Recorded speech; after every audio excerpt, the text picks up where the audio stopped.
যিটো পৰিৱেশ ইয়াত হৈছে ইয়াৰ পৰা এই কথাটো স্পষ্ট হৈ পৰিছে যে আমাৰ মিত্ৰজোঁটৰ প্ৰাৰ্থী কামাখ্যা প্ৰসাদ তাছা ডাঙৰীয়াই বিপুল ভোট লাভ কৰিব। কংগ্ৰেছ এতিয়া মৃতপ্ৰায়, কাৰণ দৈনন্দিন কংগ্ৰেছৰ মানুহ গৈ আছে। গতিকে যিকেইজন ব্যক্তি আছে তেওঁলোকেতো এনেধৰণৰ প্ৰচাৰ নচলাই তেওঁলোকৰ ক'বলৈ আছে, তেওঁলোকেতো ভাল কথা ক'বলৈ নাই। কাৰণ কংগ্ৰেছ নতুন দল নহয়, দীঘলীয়া দিন ক্ষমতাত আছে। তেওঁলোকে ক্ষমতাত থাকোঁতে কিখিনি কৰিছিলে নকৰিছিলে অসমৰ মানুহৰ মনৰ পৰা স্মৃতিৰ পৰা সেইখিনি এতিয়াও মাৰ যোৱা নাই।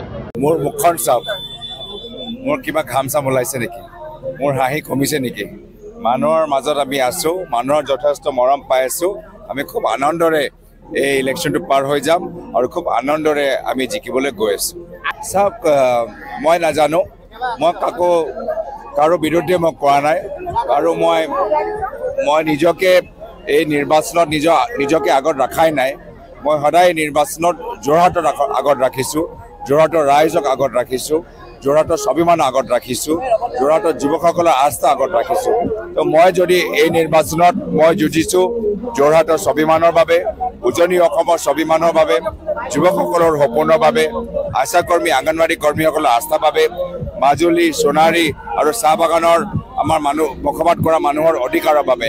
তো মই কাৰো বিৰোধিতা কৰা নাই, মই কাৰো বিৰোধিতা কৰিবলৈ বিচৰা নাই। মই মাত্ৰ ৰাইজৰ অধিকাৰৰ বাবে, ৰাইজৰ স্বাভিমানৰ বাবে যুঁজিবলৈ বিচাৰোঁ। আমি এইখিনি কথা পিছত পাতিম।